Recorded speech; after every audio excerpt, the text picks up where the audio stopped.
Welcome back to Earn and Invest. We are about to have a conversation about whether the FIRE, Financial Independence Retire Early movement has evolved. But before we do, I wanted to ask one more time for you guys to go to earnandinvest.com/survey and just fill out a few questions about you so we can find out more about two things. One is what type of advertisers we should have on the show. We need advertisers to help support this show, and we want to make sure that they fit for our audience.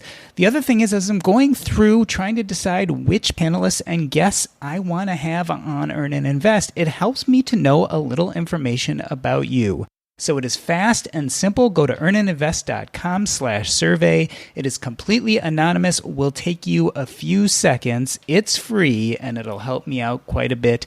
Check out the survey, and now to the show. No one knows when the Financial Independence Retire Early or FIRE movement actually started. Some say it was the publication of Vicki Robins' book, Your Money or Your Life, in 1992. Others point to Jacob Lund-Fisker's blog, Early Retirement Extreme, in 2010, or the advent of Mr. Money Mustache in 2011. Either way, mainstream media discovered the movement in 2018, and the community and philosophy have grown quite a bit in just the last 3 years. Or have they? Today on Earn and Invest, we ask a simple question. Has the FIRE movement evolved? Our panelists, for the most part, discovered financial independence in the early 2000s and have collectively reached millions of listeners and readers. J.L. Collins is widely known as the Godfather of the financial independence movement and wrote the ever-popular and best-selling book, The Simple Path to Wealth. He blogs at jlcollinsnh, where his stock series has been credited as one of the best resources for new investors. Brad Barrett is a recovering certified public accountant, as well as the calm and cool voice of arguably the most listened-to FIRE podcast out there, ChooseFI. And Jillian Johnsrud paid off all her debt, traveled to 27 countries, lived abroad for 4 years, and took 5 mini-retirements, all while bringing up 6 kids. She is a progress coach and the host and creator of the Everyday Courage podcast. I'm Jillian Johnsrud. This is Brad Barrett. Hi, this is J.L. Collins. And this is the Earn and Invest podcast.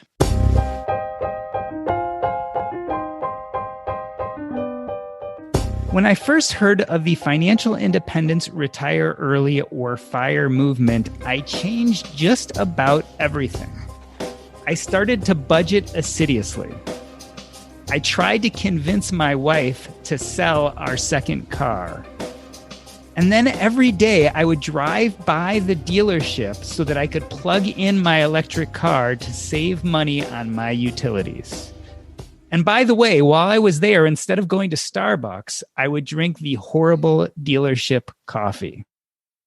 Fast forward 5 years, and I'm as sold as ever on the idea of FIRE, but many things have changed. I no longer keep track of a budget or charge my car at the dealership. We never got rid of that second vehicle, and I even pay full price for coffee from time to time. My view of FIRE and my habits have evolved. Have yours? And just as importantly, has the FIRE community changed over the years? Jillian Johnsrud became financially independent at the age of 32. She is the creator and the host of the always excellent podcast, Everyday Courage. Jillian, welcome to the show. And I have a burning question for you. Is your dog's name really Cheesy Taco? Yes, it is, which is the most important question. So I'm glad you led with that one. He really wants to be internet famous, but I'm lazy. So thank you for introducing him as well. You heard it here. The beginning of internet fame started on the Earn and Invest podcast for Cheesy Taco.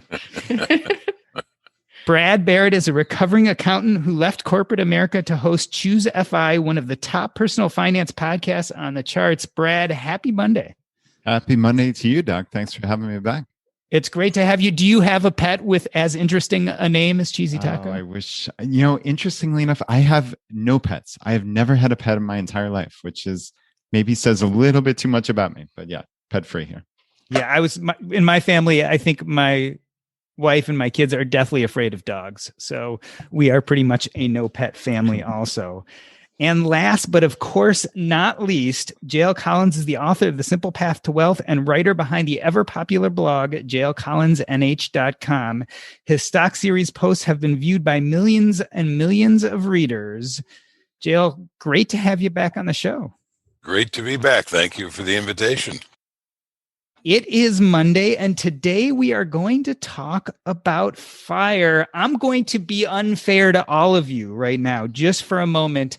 I want you to give me a simple yes-no answer. And of course, there is not a simple yes-no answer to this question, but I want to run through each one of you and ask simply, has the fire movement evolved? Jillian, yes or no, without detail, just to begin the show.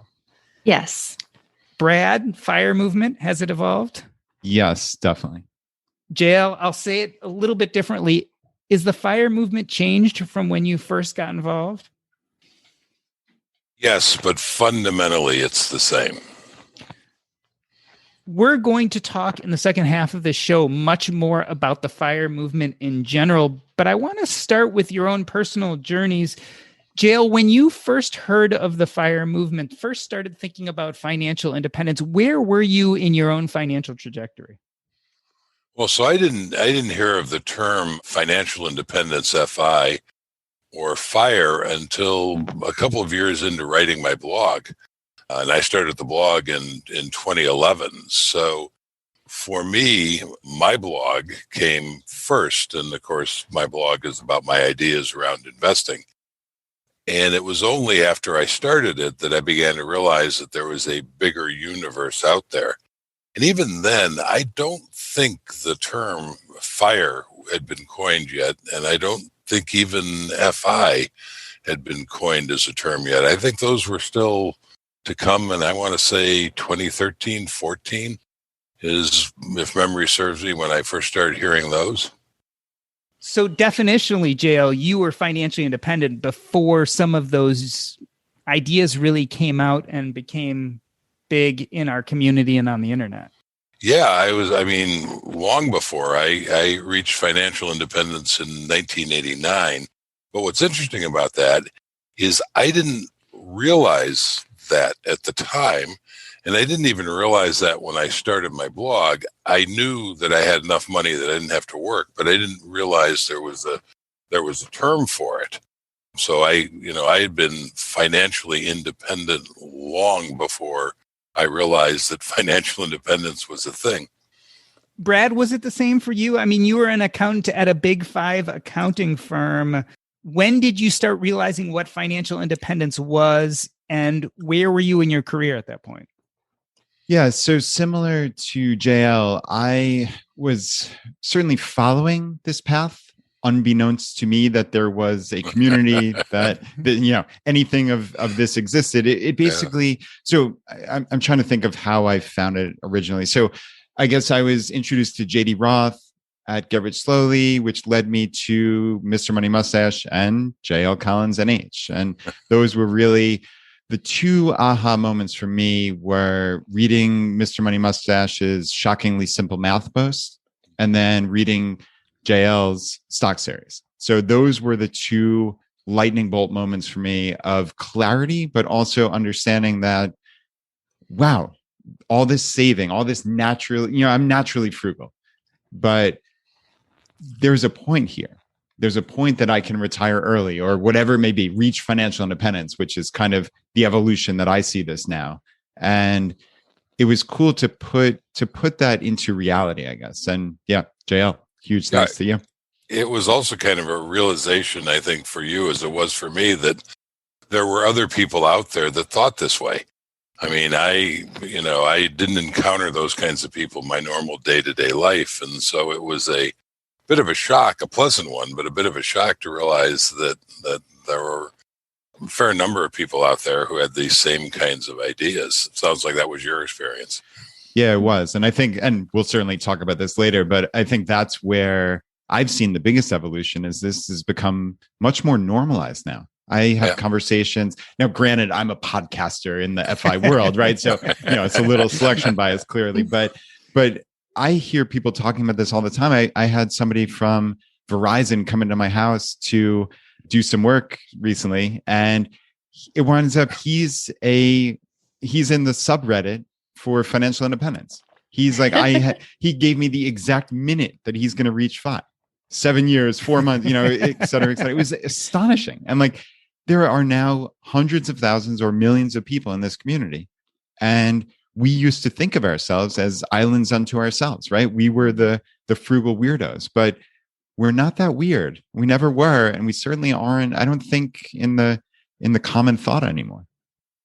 Jillian, as I listen to this conversation, I start to think that unlike Brad and JL, you, in a sense, were a little bit more like this Verizon person who came into his house, that you were still kind of on the trajectory when FIRE became big, right? So maybe for you, this movement happened before you were financially independent. A little bit, but not really. So when we started, me and my husband, we started with this idea that we will save half.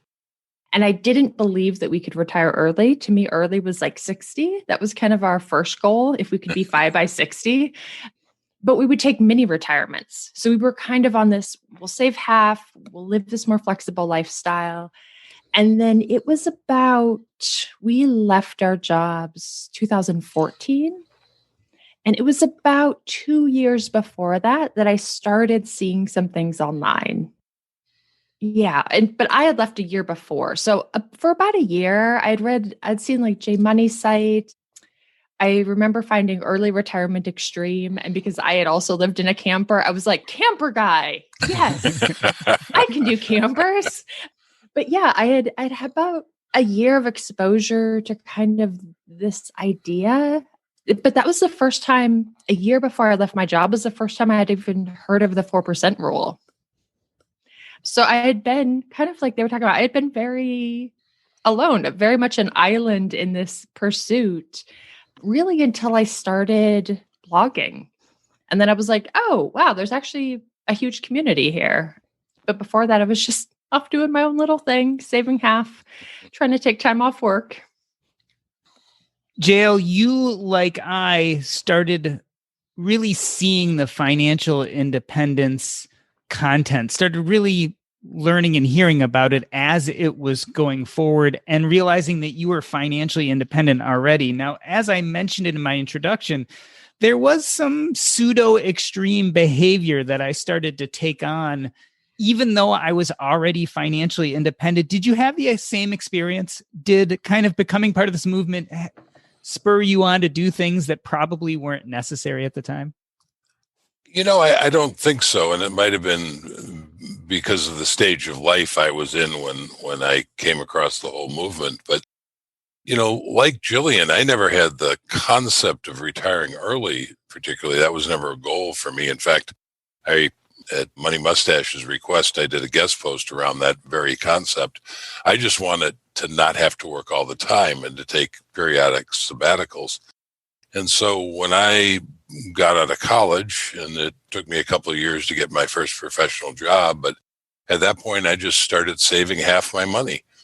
And it was that simple. And then as my income grew, the amount that I was investing grew, but also the amount I was living on grew. So I never particularly saw it as deprivation. I just organized my life as if I was only making half the amount of money that I was making. I think when I first came across the FIRE movement and Early Retirement Extreme, as with Jillian, was the first blog other than my own that I saw.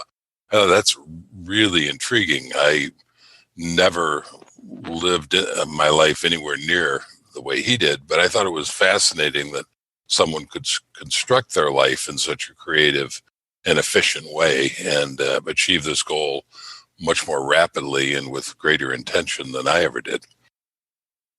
It's interesting that you both mentioned the 50%, because that's kind of how we internalize it as well. So my wife and I guess we moved from a high cost of living area from Long Island, New York, down to Richmond, Virginia, which is dramatically lower cost of living, certainly.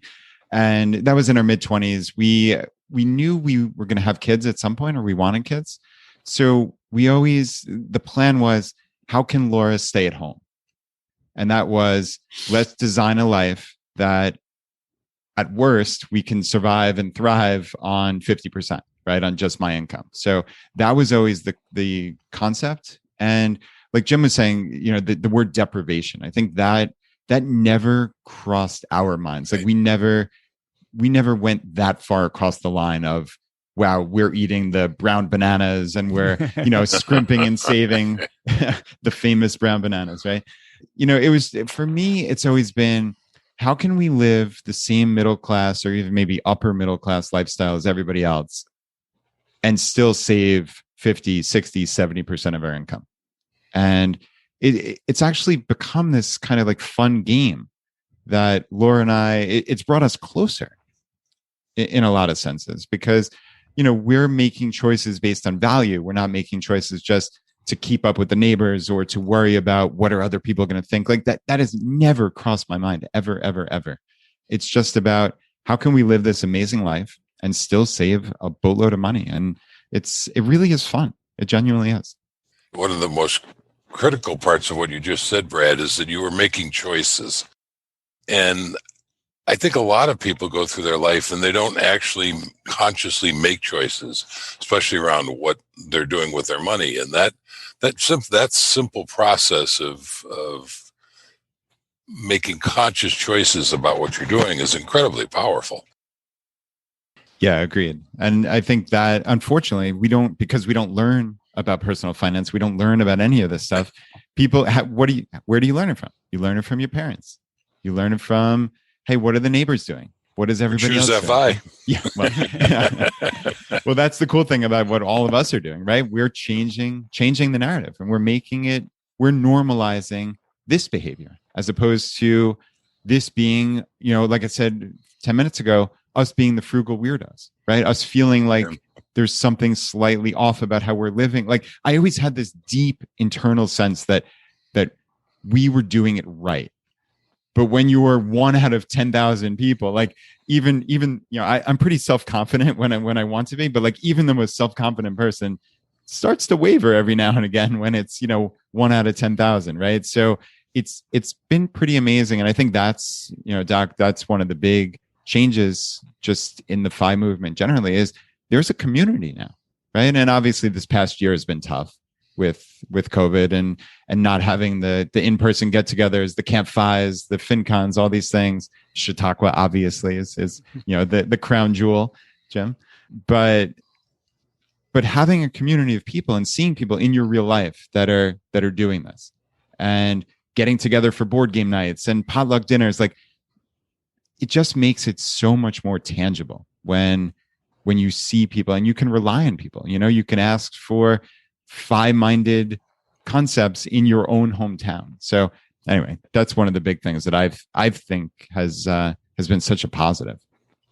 Jillian, Brad brings up community, and I guess a big question is, has the community changed? I feel like when financial independence retire early was really in its early heyday, there was a lot of talk of specifically earn as much money as you can and retire as fast as you can. Do you feel like the message is different now? I hope so. I hope it's shifted, because for a lot of people that message is problematic in that I have a big gripe with the 4% rule. And my largest issue is that people use that as their permission slip of, can I make a change? Can I do something different with my life? Can I switch jobs? Can I switch careers? Can I move? And if their money hits the 4% rule, it says yes. And if their money doesn't hit the 4% rule, it says no. And they just won't leave a job they hate. And this is something on the back end, I coach people through this transition that's so incredibly frustrating, because I'm like, you'll have $1 million. You'll have $2 million. Like, you can leave a job you don't like. And they're like, oh, but what if it's the 3.5% rule? Then I don't have enough money. Maybe I should just stick it out for the next 3 years and be miserable. And I'm like, how did we get to this point that people have $500,000, $3 million?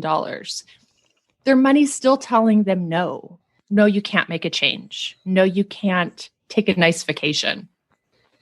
I can absolutely relate to what Jillian's saying. And when we used to do Chautauquas before COVID, and I'd have one-on-one sessions with people, it would be amazing how I'd hear people say, I'm in this soul-crushing job, but the amount of money I have, I'd have to pull 5% instead of 4%.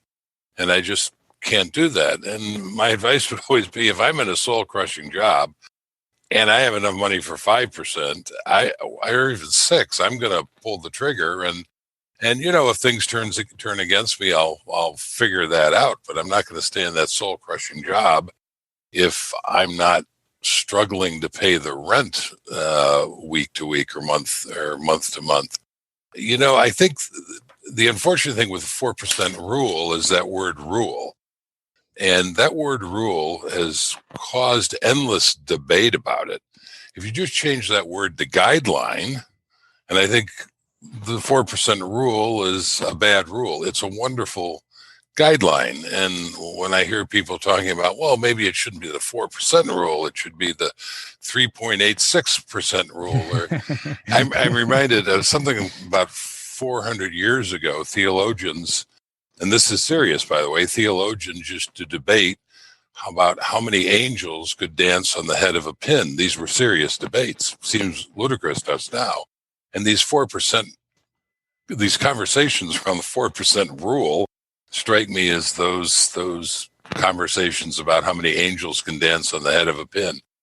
It's a good guideline. It's a great guideline, but you need to take it with a grain of salt. And the other thing is, I've had people say to me, I have enough. I've got, I could only draw 3%, but I like my job. I don't want to have to quit.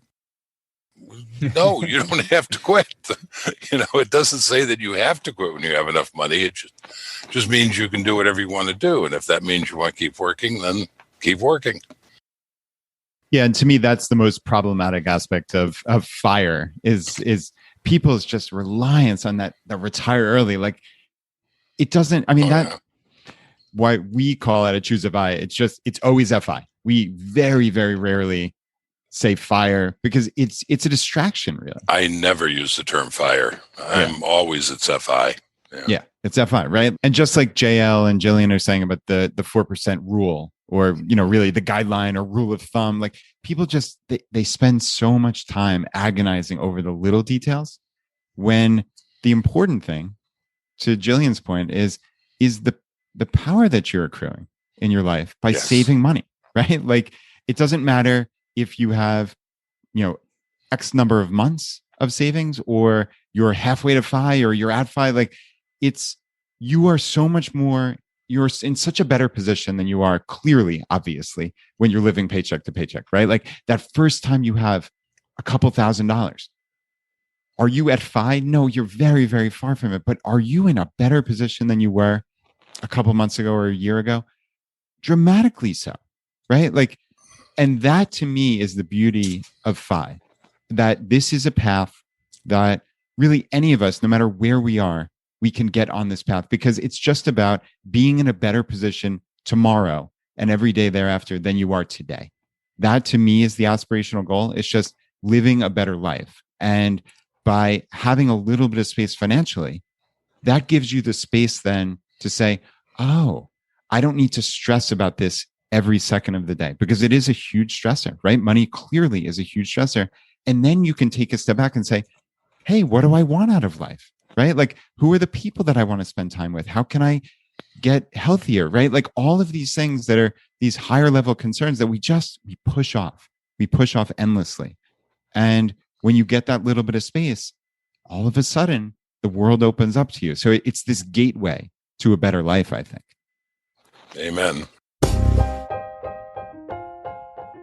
Let's take a quick break. We are discussing whether the FIRE movement has evolved with JL Collins, Brad Barrett, and Jillian Johnsrud. I'm Doc G, and this is Earn and Invest. We talk here on Earn and Invest a lot about our finances and making those decisions now that'll help you in the future. And one of those decisions is how you should deal with real estate. My friend Chad Carson, also known as The Coach, is the host of the Real Estate and Financial Independence podcast. They help you learn there how to use real estate, this very important asset class, to build your financial independence plan. There are two types of episodes. One where Chad tells you the tips and tricks and lays it all out for you. The other where he has guests, proof of concept, examples of how people are out there today using real estate to meet their dreams. Check them out at coachcarson.com. Again, that's coachcarson.com. It is the Real Estate and Financial Independence podcast. Take a listen. You won't be sorry. Let me reintroduce our panel. JL Collins is the best-selling author of The Simple Path to Wealth. Brad Barrett is the co-creator and host of the ChooseFI podcast. And Jillian Johnsrud is a progress coach at jillianjohnsrud.com. The other challenge with FIRE and this early retirement is people tend to view it in this very black and white. Like, Doc, you were saying, I'm going to work really, really hard. I'm going to save lots of money, and then I'm going to retire. And I'm going to earn no money, and I'm never going to work again. Because those are the two things that we've seen lived out. People either work full time or they retire when they're old and they don't work at all ever again. But I'm, especially this year, this spring, coming out of the pandemic, a lot of people, and a strong stock market year. So we're coming out of a fatiguing year, and we're coming out of a strong stock market year. I'm seeing more and more people going, I'm just tired and I'm burned out. And I haven't been commuting. And the thought of going back to that commute once my office resumes, I'm not FIRE, but I have 100,000. I have 500,000. I have 1.5 million. Do I have permission to do something else? And I'm having a lot of conversations with clients and behind the scenes of people saying, I think I just need a year, maybe just 2 years. Is it okay if I skim 100,000 or 200,000 off of the top of this and just take a break? I mean, I like my work. I'm just so burned out right now. And I think a lot of people coming out of the pandemic had a different sense of man, family's really important. And I really miss my parents, and I really miss my extended family and my friends. And so if the FIRE movement's changing, I hope it's changing in that the 4% rule doesn't just tell people no, but all of this financial freedom that they've accrued helps them sign those permission slips for themselves. Yeah. I think what both Brad and Jillian just said is it's a journey as well as a destination. We think of FI being that moment you're financially independent, meaning that you have enough money that your money is working for you and can pay all of your bills. And that's a wonderful milestone, but it's an absolute journey. And as Jillian said earlier, and in her comment just now, her experience was to take some of that money and take breaks periodically, not to wait until you hit that magic FI number. And that's what I did throughout my career. And again, maybe it was an advantage not to have the concept of an FI number. I just wanted to accumulate what I referred to as FU money, which meant just enough money to give me breathing space so I could make bolder choices. But I never had the intention that it was enough money that I'd never have to work again, because I just didn't have that concept. So as Brad said a moment ago, every dollar you set aside makes you that much stronger. It's like going to the gym. Every time you go to the gym and you lift a weight, you're not instantly Arnold Schwarzenegger, but you're stronger than you were the day before by a very small, sometimes undetectable amount. But by amount, nevertheless, that over time accumulates. And you are immediately better off for having taken that step. Brad, has the avatar changed? I mean, if you go back to 2017, 2018, when I really got into this movement, I thought of a lot of people who were pursuing financial independence tended to be high income, mostly white males who did in fact hate their jobs. So they loved this 4% rule because they could hit 4% and then quit and plan on not making money again. Do you think that's what the financial independence community looks like today? I really don't. I agree with you, though, that it did at some point. And I think in fairness, a lot of that was because of who were the biggest voices, right? You think about the early popular bloggers, and clearly Pete, Mr. Money Mustache comes to mind, Brandon, the Mad Scientist, Carl from 1500 Days. These were all guys in their 20s and 30s who were in tech fields, right? So that avatar, that's what it looked like. at first. And I think what a lot of us have been trying to do over the years is to normalize this, right? To make it so that this is something that everybody can aspire to, and realize that this is not just for them, whoever that them is, right? Like, it's so easy to say, oh, I could never do that. This is for them. Well, I know on our podcast, for instance, and we're just one of hundreds or thousands of places that are getting these stories out, but we've tried to highlight every possible story that comes across our plate, because people relate to stories, right? So you see yourself in that one person, and it emboldens you to realize, wow, I can do this. And I think to me now, this is, at least, in our Facebook group, we have 70,000 odd people. I think at last check, it was over 50% women. And I know we have a massive number of families. So to imagine that this is for single white males in their 30s who are in tech jobs, like that truly is 2015. In 2021, this is a big, broad tent that really everybody can find a place in. My take is a little different, and I don't think it was like that in 2015. Now, my frame of reference is a little different. We ran the first Chautauqua in 2013, and I didn't have any concept of diversity when we were putting this Chautauqua together. I was just hoping that 25 people, which is how we limited the number of people, would actually sign up and come, and they did. But one of the most surprising things to me, it was a very pleasant surprise, was how incredibly diverse that group of 25 was. Right from the beginning, it was racially diverse. It was diverse in terms of sexual orientation. It was diverse in terms of age. It was diverse in terms of wealth. It was completely diverse in terms of occupations and income. So again, that's 2 years into my starting my own blog, and that was really the first time that I actually got to meet people from the community, or at least from my community. And it was a wonderful benefit that I had no expectation for. I hadn't even thought about. And that has been true of every Chautauqua since then. And if you go back and you read my follow-up report of that 2013 Chautauqua, that's one of the things I talk about, is the incredible diversity. And I did that a little bit strategically, by the way, because I wanted to encourage that. I wanted people from all different walks of life to know that this was a place where they would be welcome. But I didn't have any expectations. And by the way, I also didn't expect only white male engineers to show up. I'm a white male, but I'm an English major, so I wouldn't have fit in with that group. So my experience is this has always been a diverse group of people that are bound simply by this idea of having their money work for them and not always having to be the one working for money.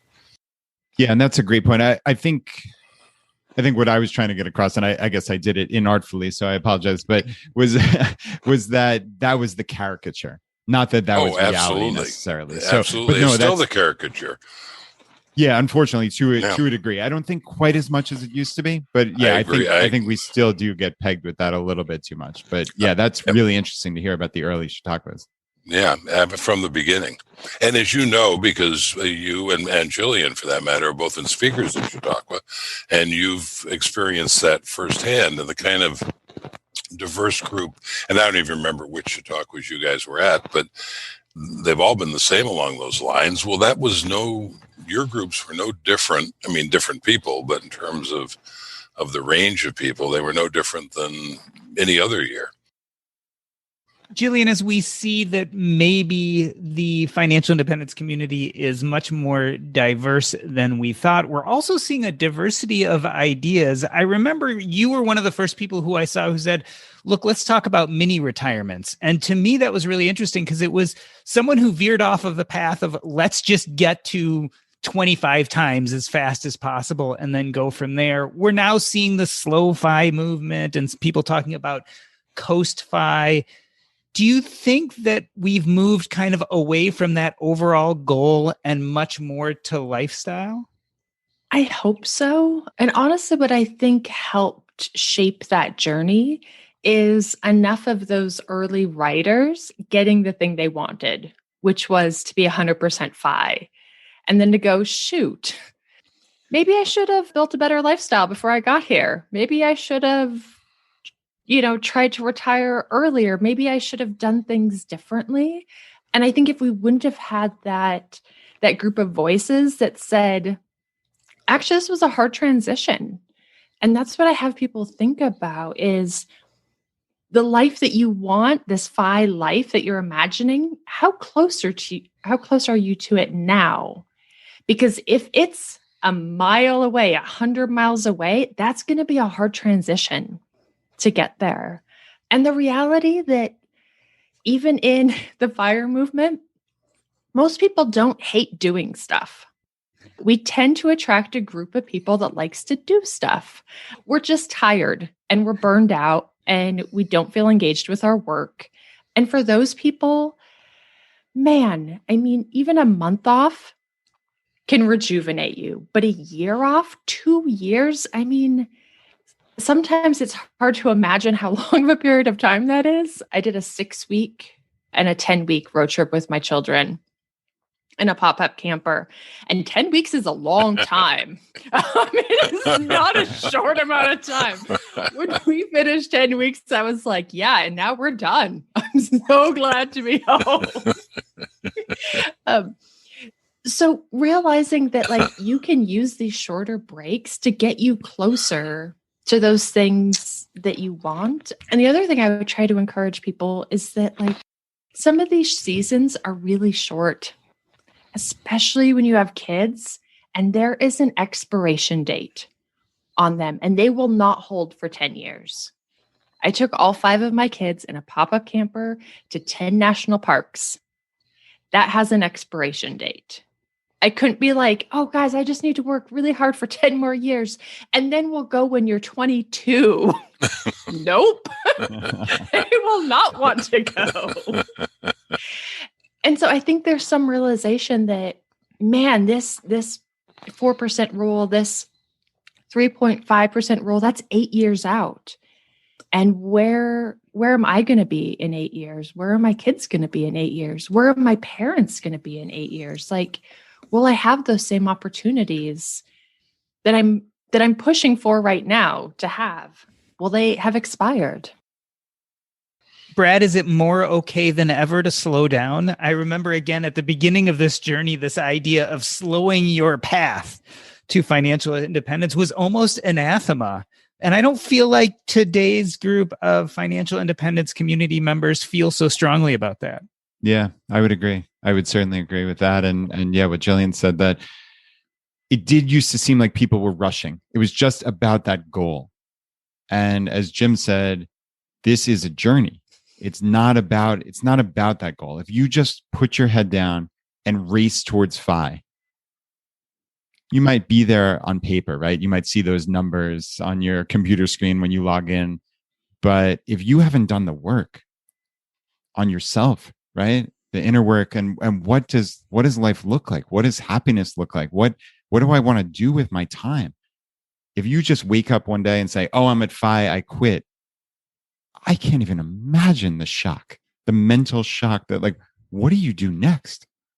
Right? I mean, it truly is about slowing down. And like I said before, it's about finding that space along the way. And that starts from day one of your FI journey. You get that little bit of space and it keeps on increasing, right? A little bit more power, a little bit more time to step back and say, what do I want my life to look like? Because, there are so many of these horror stories, right?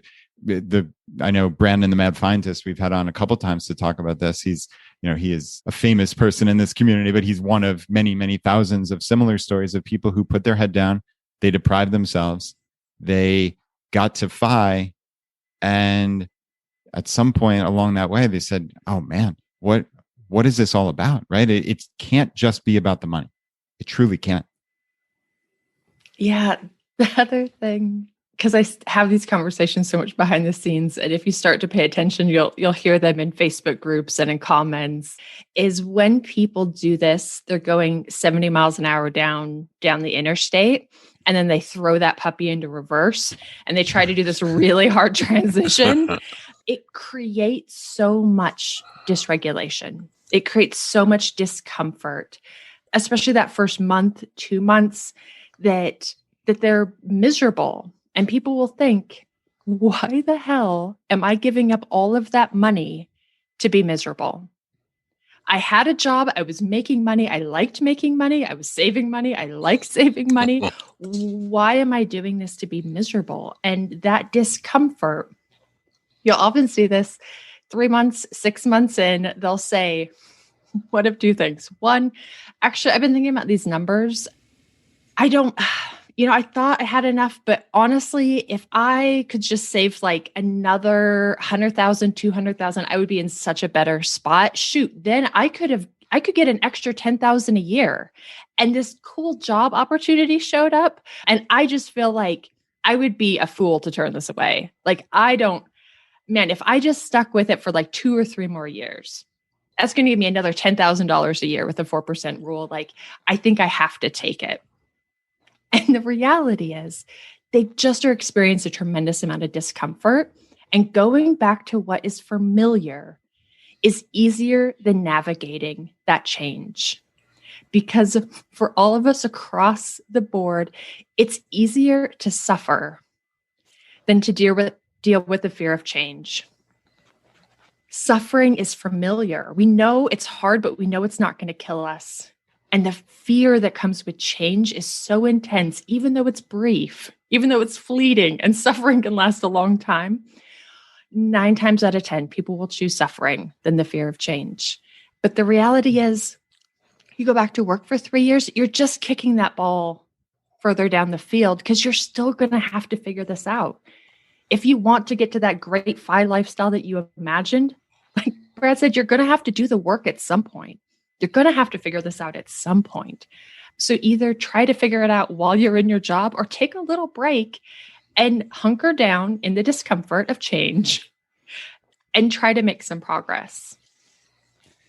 JL, when I began personally this financial independence conversation, and I feel like when our community started having this in-depth conversation, in 2015, 2016, 2017, there was a lot of talking about tactical issues, right? Because at that point, no one understood. So they didn't know what it meant to have enough money to retire. They didn't know what the 4% rule of thumb was. They didn't understand how we made these moves, how we invested, how we got there. Seems like today's conversation is a lot more about mindset. Do you think that's a fair statement? Yeah, I think it's certainly a fair statement about this conversation. And it's interesting to me because I think both Brad and Jillian are much better positioned to talk about that than I am. Because while I'm a member of this community, I only write about investment. I don't write about the lifestyle very much. I think of Money Mustache as being somebody who's a lifestyle writer. I didn't retire early. I didn't have the concept. I wasn't even aware of the concept, so it was never a goal for me, as we talked about earlier. And Jillian and I have this in common. Our goal was to have enough FU money to step away for those breaks and sabbaticals. I liked working. I liked my jobs. I just didn't want to have to do them all the time.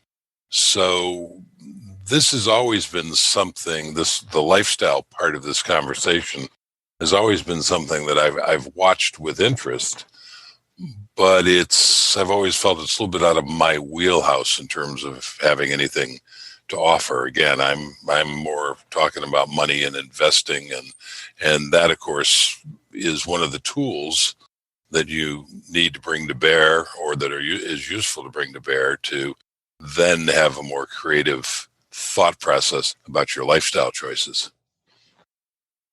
I started writing 5 years ago, actually 5 years ago, right about this time. And because I had done a number of transitions, And because my husband had been in the military, so a lot of people technically retire early, and I had seen how badly those transitions go from they've put in their 20 years, they're 38. They go from a high structured, high stress job to nothingness. And it's a disaster almost every single time. And so I started writing a lot about this thing. How do we create the lifestyle that helps that transition? How do we transition? And almost no one was interested because they weren't there yet. They thought, shoot, if I had enough money, I would leave tomorrow. If I had enough money, I'm out of here. Like that won't be any trouble for me. Because it was so far away, they couldn't start to experience that fear and that discomfort. Usually that fear and discomfort happens within about 12 to 18 months of the transition, which is why we have 1 more year syndrome. Because you're just close enough to start to feel that, oh gosh, stuff's going to change. I'm going to have to make a transition. I feel uncomfortable. Maybe I'll just stick around for 1 more year and push that discomfort out a little bit. But a lot of people weren't interested because I thought that won't be an issue for me. And part of the change I've seen in the last 5 years is that we've had 5 good years of the stock market. There's this big community that's helping everyone. People are making a lot of progress. You know, my clients now that have $2 million net worth or $1 million net worth, 5 years ago, they felt like they were just kind of getting going really in the journey. And now it's starting to, I would say for a large percentage of the population, the FI population, that's shifting and they're getting closer and they're thinking, oh, they're starting to feel that crap. I should kind of figure some of this other stuff out. If like, am I actually going to leave in a year? Am I actually going to leave in 2 years? Like, oh, I wonder what the other side of this is going to look like. So I think that has been part of the reason the conversation shifted is that because of the community, because of the stock market, a whole bunch of people are actually a lot closer to FI than they were when I started writing. Let's take another break. We're discussing whether the FIRE movement has evolved with J.L. Collins, Brad Barrett, and Jillian Johnsrud. I'm Doc G, and this is the Earn and Invest podcast. Are you enjoying the conversations we have every Monday and Thursday on Earn and Invest? Well, if you are, there is another place where you can meet with community and have similar conversations. That is our Facebook group. You can go to earnandinvest.com/Facebook and join a community where we talk about personal finance, the economy, current events, you name it. If it's happening, we talk about it. Check us out at earnandinvest.com/Facebook and become part of our community. Let's reintroduce our panel. J.L. Collins is the best-selling author of The Simple Path to Wealth. Brad Barrett is the co-creator and host of the ChooseFI podcast. And Jillian Johnsrud is a progress coach at jillianjohnsrud.com. The money is the easy part. And I say that, take it with a grain of salt because I'll explain further. But really, I spend, and I'd love to hear how much time you guys spend thinking about your money, but I spend sub 30 minutes a month at this point. It's all on autopilot. Like for me, it's, all right, save 50% of your income and read JL's book, right? Like if that in and of itself is going to set you up for a very successful financial life. So it's the money is easy. It's what does life look like? What is a life well lived look like, right? Like that is the process that I don't know that you ever really answer it, right? But again, going back to what we were saying before, if you just wake up on that FI day, right? I scrimped and I saved and I did all this stuff to get to FI. And then what now? You are in for a rude awakening. I mean, I've been working on this for 10 years, just trying to figure out what do I want my life to look like. And I got to tell you guys that, the big secret here is money doesn't make you happy, right? Like, I think we can all say that, like, we know plenty of wealthy people that are unhappy. And I know plenty of people in the FI community who, you have $1 million, $2 million, but that by itself does not bring happiness. Not even close. It is that inner work and it's a process, right? There are days where you can ask my wife, I could get her in here. Like, I'm the biggest jerk in the world, right? Like, and I've been working on this nonstop. It's not And that doesn't negate all the work that I've done, right? It just means I'm human. Yeah. And I think it's important to understand that. Like, we are humans. We're not special because we're in the FI community. There's nothing like this is not a panacea. It's just, again, it gives us that space. And I've said that 3 or 4 times now, but it gives us that space to step back and apply some scrutiny to your life that otherwise people they put their heads down and it's just, I'm just going along. I'm going with the flow, right? In the FI community, out of the FI community, whatever. That's how we live our lives. We don't think about it. But I think having that space and the ability to apply some scrutiny, I think it will help you live ultimately a better life, truly. Yeah, I think that's a great point. And I think one of the confusions around the role money plays, and I agree with you, Brad, money by itself doesn't make you happy, but the lack of money can make you unhappy. And I think a lot of people, when they're on this journey, one of the reasons they start this journey is that lack of money that is causing stress and unhappiness in their life. And it's easy to see why you would assume that as your money situation improved and that stress started to go away and you became happier, you would assume that money was the source of happiness. And at that level, it probably is a major contributor.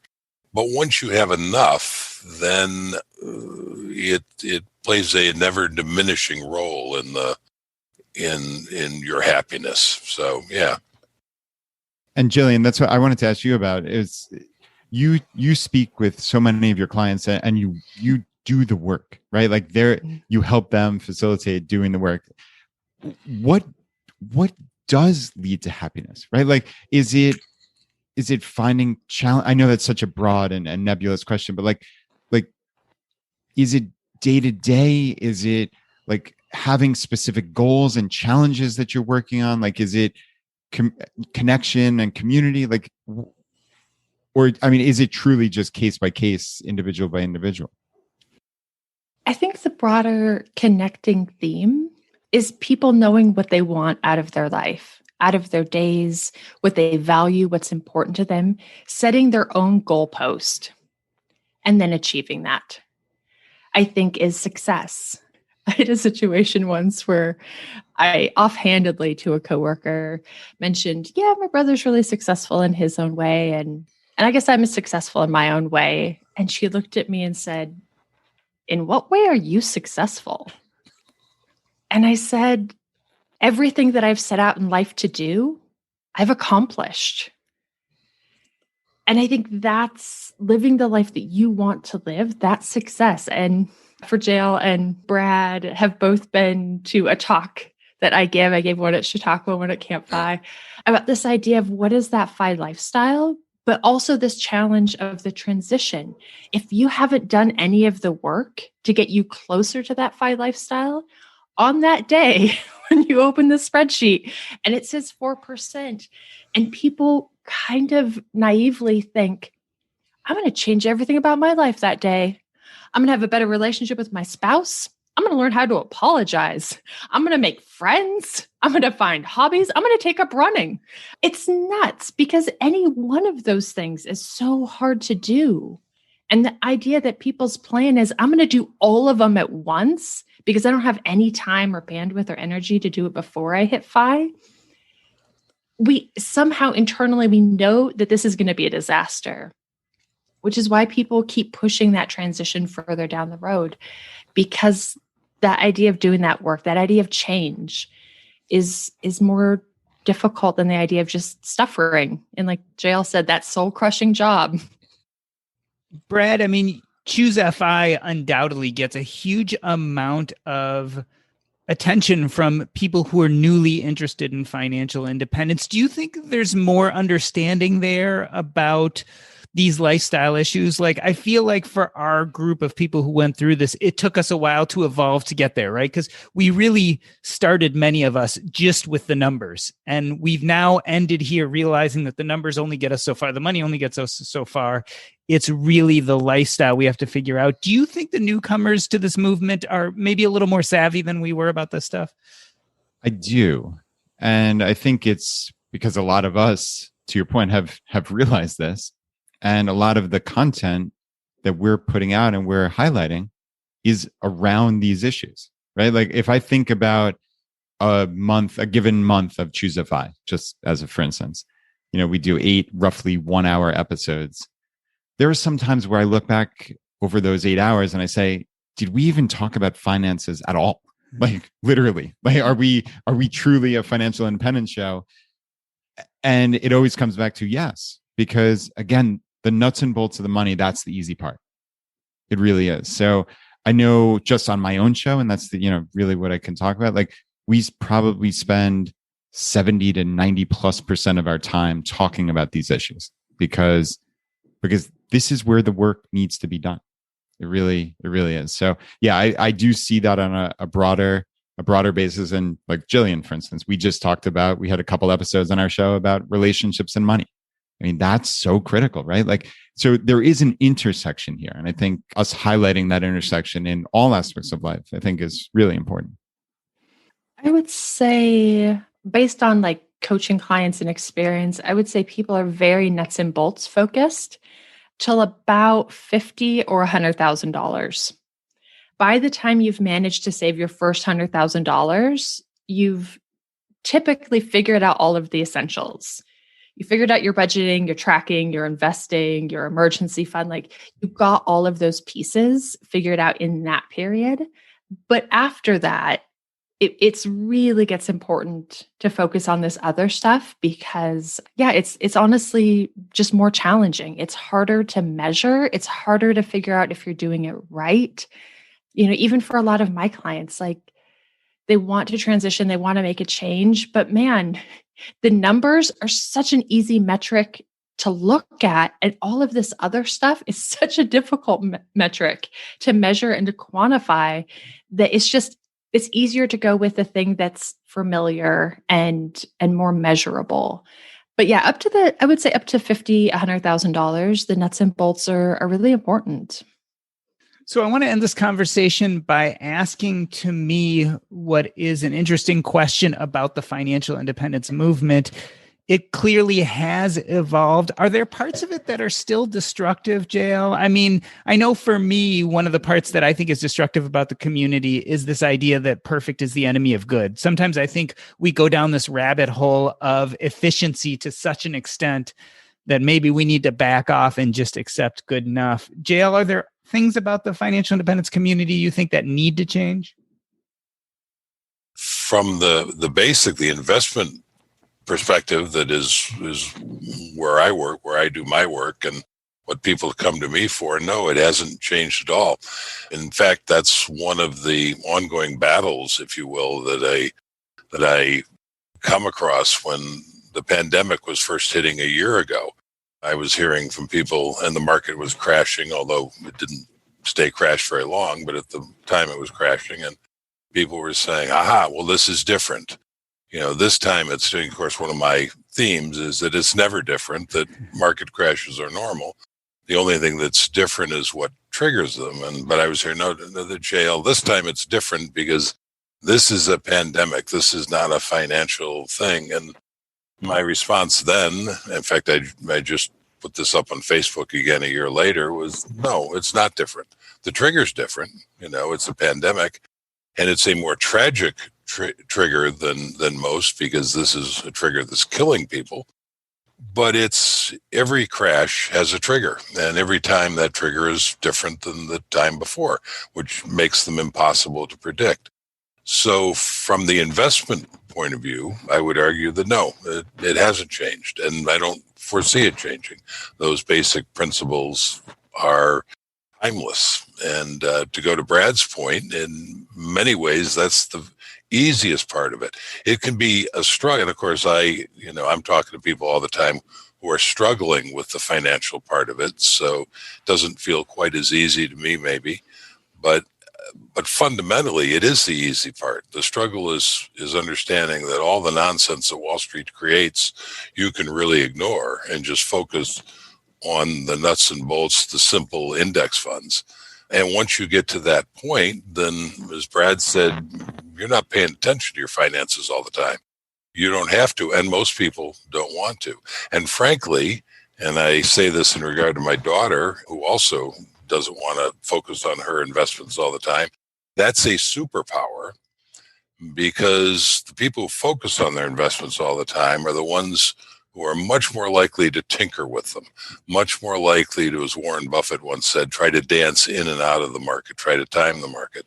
And that always results in worse performance. So when Brad doesn't pay attention other than lightly once a month to his investments, that's a superpower. When my daughter doesn't pay attention other than to add to her index funds, that's a superpower. But I don't think that changes. Yeah, and to Jim's point, when I said the money part, that's the easy part. Obviously, I think we're talking about the nuts and bolts of that. Yeah, right? We agree on that. Yeah, no, unquestionably, right? And as Jillian said, for people just starting out, for people in debt, or getting to that first $50,000 or $100,000, I mean, that's a remarkable achievement.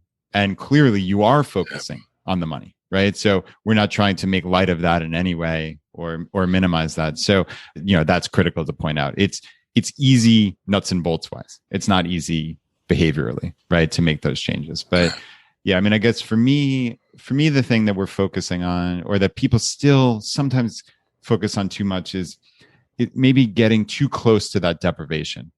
And I think people sometimes pride themselves on, competing on what their savings rate is, right? There's a competition, there's a keeping up with the Joneses, just in a, couched in positivity of, oh, my savings rate is 78.2%, right? But it's still destructive. It's the same psychology. It's the exact same thing. So, I find people sometimes apologizing for purchases or prefacing it with, this is not very FI, but ... What the hell is FI, right? Like, what does that mean? I mean, it should be something different for all of us, right? Like, and I think that's the one way that I think my life has improved so much more, actually, is I become less frugal.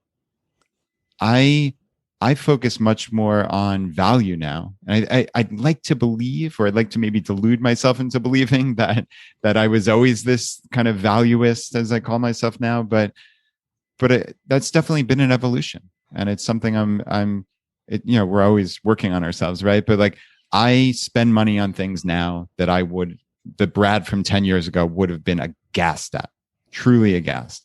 And I am very, very content with where I am. And if my spending goes up, it goes up. It is what it is, but it's still based on that value. And, there's certain things that I don't suspect I'm ever going to drive around in a fancy brand new car. I think that's unlikely for me personally, but I don't begrudge people or say that that's not very FI, right? To say it jokingly, like, if that's what you want to spend your money on, by all means, that's not my liking or my life. But if you've made that decision and you've taken the time to scrutinize it, right? Like we talked about earlier, so many behaviors are just unconscious, but at least if you step back and really think about it, and then make the decision, then more power to you. This is your life. There's no competition for how FI can you be. The other thing I would add to that is money is relative. And if you follow the investment path that we collectively lay out here, you're going to wind up having a lot of money. Your money is going to be making money. And so in terms of buying that new car, just as an example, you may well get to the point where buying that new car is the financial equivalent of buying the $2,000 car when you're first starting out. So things change, and you're a good example of that, Brad. You're financially independent, and you are going to year by year get financially stronger. You're going to have more and more resources. So it would make sense that you want to spend some of that money on things that you value. And again, it goes back to your making conscious choices in doing that. And so, yeah, I don't think anybody should have an objection to that. But I hear, like you, I hear a lot of people later Chautauqua will preface conversations with me about, well, I spent this money and there's always, and I'm like, nah, it's your choice. It's your money. You can do whatever you want with it. And by the way, I would extend that to maybe financial independence isn't a goal that everybody values. And maybe saving and investing is not a goal everybody values. Personally, that's hard for me to understand. Personally, I think you should, but it's not my money. And so when I come across people who say, I don't want to do that, then, there's no law that says you have to. Jillian, last word, anything about the movement as it stands today that seems particularly destructive to you? Oh, I would love for it to change how I talked about kind of suffering versus like the discomfort of change. I would love it if we would stop nobilizing, if that's a word, suffering. And that narrative sounds like, oh man, you have such a great job. If you could just stick it out for 3 more years, if you could just keep your head down, oh man, think about where you would be in 10 years. Like, just keep suffering to try to get to this goalpost quicker. And if the narrative behind this, like idolizing the suffering, would remove, and this grasp of the 4% rule, just saying yes or no, that the 4% rule has to sign your permission slip. And people could look at, it's one of my most popular podcast episodes is how we tend to get stuck at a 6 in life. It's a very sticky place when it's just okay. The reality is sometimes in the FI movement, people get stuck at like a 3 or a 4. They don't love their career path. They don't love their current job. They don't love some things about their life, but they continue to suffer to get to FI faster, hoping that once they hit that 4%, it'll sign the permission slip and they can make a change and finally really start enjoying their life. And I feel like that's really destructive. And I would love for that to change, that people could be like, sometimes I'll use the example of like, if a 22-year-old who really wanted to take a trip around the world had as much money as you had, what do you think they would do? They would be like, oh my God, this is amazing. I'm going right now. Like, there's also this misconception that we'll feel differently about our money depending how much we'll have. The reality, all those emotions around your money, if you feel fear and scarcity and it's not enough when you have 100,000, that doesn't automatically change when you have 500,000. It doesn't automatically change when you have 1 million. Oftentimes people have the same emotions around their money, despite what the numbers are. So that destructive thing would be just, man, if you have $100,000 and you hate your job, you can find a new job. If you have $500,000 and you want to switch careers, if you think I cannot possibly see myself doing this in 20 years, you can switch careers. People do it with $1 in the bank. You can surely do it with $500,000. Well, JL, Brad, and Jillian, I wanted to thank you for having this conversation. This whole time I've been talking about how we have evolved as financial independence practitioners and how the FIRE movement has evolved, but maybe I've been using the wrong terminology, because in a lot of ways, it hasn't been evolving as much as it's been adding. I think we started with these basic principles of how to get our investments and our money and our financial lives in order. And the way we've changed over the last few years, we've added a bunch of information about lifestyle and thinking about what we really want out of life and living our best lives. This idea of using money as a lever or a tool as opposed to an endpoint. And I think if there's anything I can glean from our conversation, it is that if people who've been listening here want to get in touch with you or learn more, I'll start with you, Jillian. How can they reach you? You can reach me any which way, but I would recommend, if you want to learn more about kind of this lifestyle stuff, I have a free 10-day course that has different 10 days of little lifestyle lessons with little videos. And it's a great just sampling to start having these conversations, especially if you have a partner. It's a great tool to discuss it with them. And don't, of course, miss out on her wonderful podcast, Everyday Courage, which you have to check out. And you can find that at jillianjohnsrud.com. And Brad, if people want to get in touch with you or know more, how can they reach you? Yeah, I guess the easiest place is the ChooseFI podcast. Or if you want to actually get in touch with me, probably the easiest place to go is to sign up for my weekly email at choosefi.com/start. And if you really want to get in touch, just hit reply and that will come directly to my inbox. And JL, I am sure everyone knows how to reach you as well as Jillian or Brad, but please inform them just in case. How can they get in touch with you if they want to know more, or where can they read more about you? Well, probably the place to start is the blog, and that's jlcollinsnh.com. And from there, you can find me on Facebook and Twitter. And, if you look there, the JL Collins NH is the handle that's easiest to find me. This has been the Earn and Invest podcast. On behalf of myself, Doc G, I'd like to thank Jillian Johnsrud, Brad Barrett, and JL Collins. That's a wrap.